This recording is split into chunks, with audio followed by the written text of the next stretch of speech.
Good morning, Year 5, and welcome to probably one of the most exciting part of our journey here. We're on step 5, create the monsters. So today and tomorrow, I will guide you so you can create the best monster ever to go with your Greek myth. So without further ado, let's get started. Grab your pen, your pencil, your ruler, your English book, and I also suggest a jotter or a piece of paper on which you're going to draft. So grab everything you need, pause the video, and I'll catch up with you very soon. Okay, Year 5, let's get started. Can you please write the date, Wednesday, 20th of January, 2021, as well as the LO, create the monster for my version of Theseus and leave it blank. We will complete it at the end of today's lesson. As always, make sure you underline the date and yellow with your ruler and your pen.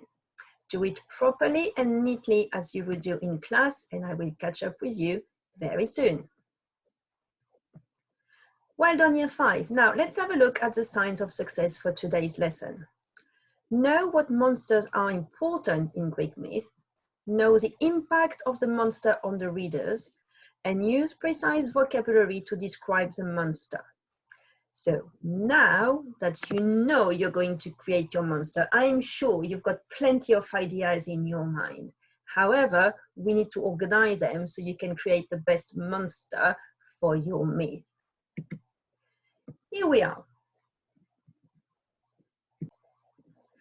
So, myth and legends will often include monsters that cause problems for the hero and often battle with them. Now, you're going to ask a good question. Why do we need a monster in a myth? Well, I think it makes obviously the story and the myth more interesting. But I wonder if you can come up with other ideas. Why do we need a monster in a myth? So pause the video and try maybe to find 2 or 3 reasons why a monster is a good point in a story or a myth. Why do we need a monster? Pause the video and let's see if you can come back with 3 different ideas. So I came up with some ideas that I wanted to share with you. And I think monsters provide excitement, tension, and suspense for the readers. When you read a myth with a good monster in it, you just want to know what's going to happen and you get a bit excited about it. Then monsters are usually powerful and with the potential to destroy the hero. So good question. How far are we going to make our monsters powerful? Will they destroy the hero or will the hero overcome the monster in the end? Lots of questions. So again, lots of excitement and tension. The battle between the hero and the monster is like good fighting evil, and usually good triumphs. Finally, the monsters attack the hero and are defeated after a colossal battle during which the reader is not sure whether the hero will overcome their foe. Foe is another word for enemy. So again, all this is to provide excitement, tension, suspense, and you want to read on to know what's going to happen. So you start thinking that, oh, I need to create a monster. Okay, what do I want my monster to be able to do? How is my monster going to provide excitement and tension and suspense for the reader? So pause the video and start reflecting on these ideas. So, as it says in the LO, we're going to create the monster for the version of Theseus and our monster. Some monsters in myth are called chimeras, and these are creatures made up of different parts of different animals. So, I made up myself, and I have chosen a cockatrice, a mix of a dragon. You can see some wings, you can see the scales, you can see the shape of the body, and a rooster, as you can see with the head. Now, if you were reading a myth with a cockatrice in, why do you think my monster would be frightening? What do you think it will imply for the audience? So let's have a bit of a think about it.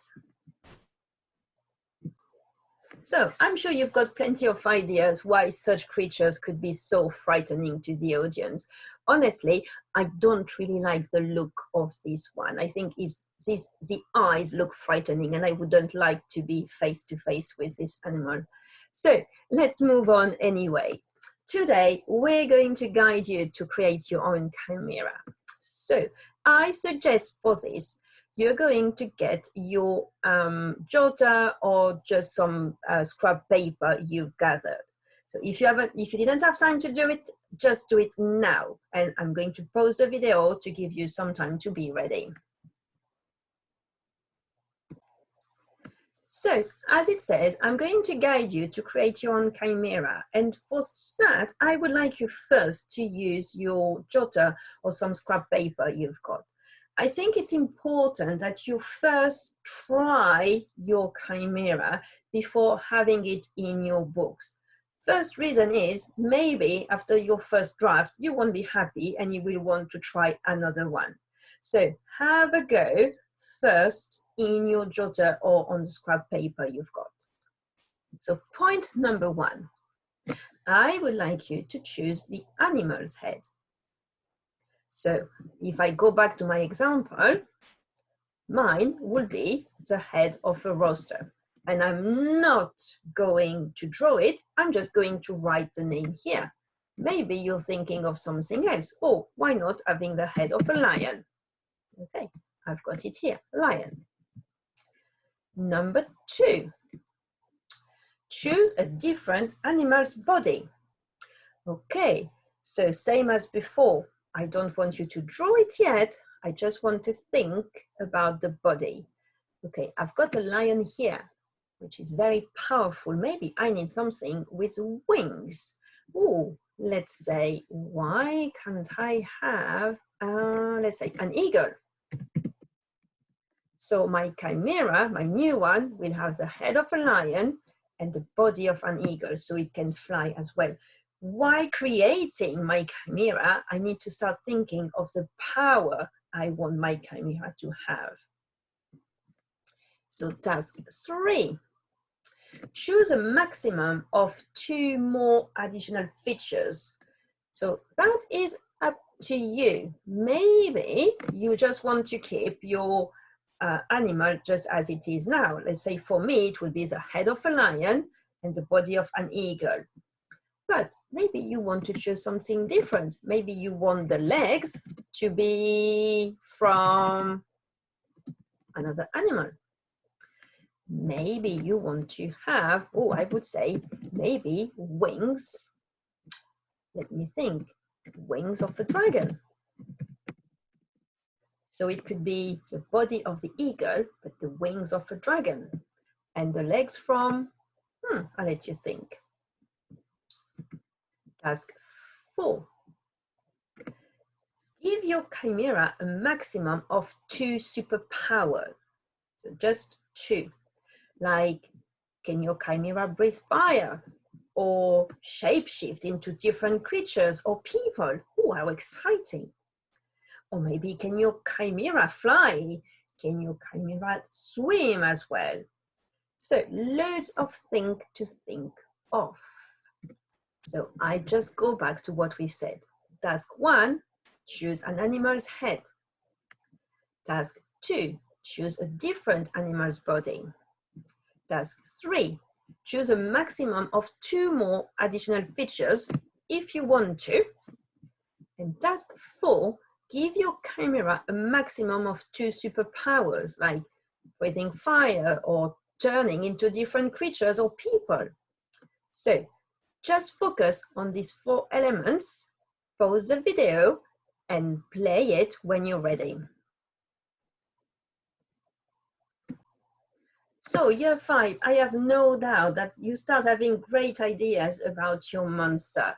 Is there anything else special or unique about your chimera? So if so, just add here some additional notes. When this is done, And we are going to the exciting part here. I would like you to draw your monster, your chimera, in your jotter or scrap paper. You might want to say, okay, I'm doing it once. Maybe I can improve it. Maybe I would like actually the wings to look like something else. Or maybe I want to change the ears, or maybe I want to change the legs. So that's why it's important that you have different tries in your jotter. And I really, really want you to consider spending some time doing it. Now, once you've got your final version of your monster or your chimera, please now would be the time to do it in your books. Do it as neatly as you can. Of course, you can add some colors on it. No felt tips, just colored pencil, please. And when it's done, label it. So labeling your monster, your chimera could be as simple as head of a lion, body of an eagle, wings of a dragon, legs of whatever you've chosen, or zebra, why not, and so on. Don't go into too much description. This is something we will do in the following session. So make sure you spend a good amount of time drawing, drafting in your jotter, and then putting it in your books and label it. So pause the video and do a good job. I can't wait to see what you came up with. Now, as I've said, year 5, I can't wait to see all your monsters. So an idea is once you've done it, take a good picture, post it on Dojo. So at the end of the day, we can, during our checkout, we can share all the creations and all the monsters you created during the day. Now, go back to the yellow as well, because now you can create, you've created the monster. So change the yellow, or complete it rather, create the monster for my version of Theseus, and maybe your monster's got a name. If you don't have a name for the monster yet, that's fine. We can do it later. But if you've got a name, add it to the yellow. So well done, year 5, for your creativity. I'm sure it's going to be fantastic to see what you came up with, and I can't wait. So post it on Dojo and we will share later. Have a good day, year 5, and have fun. Bye.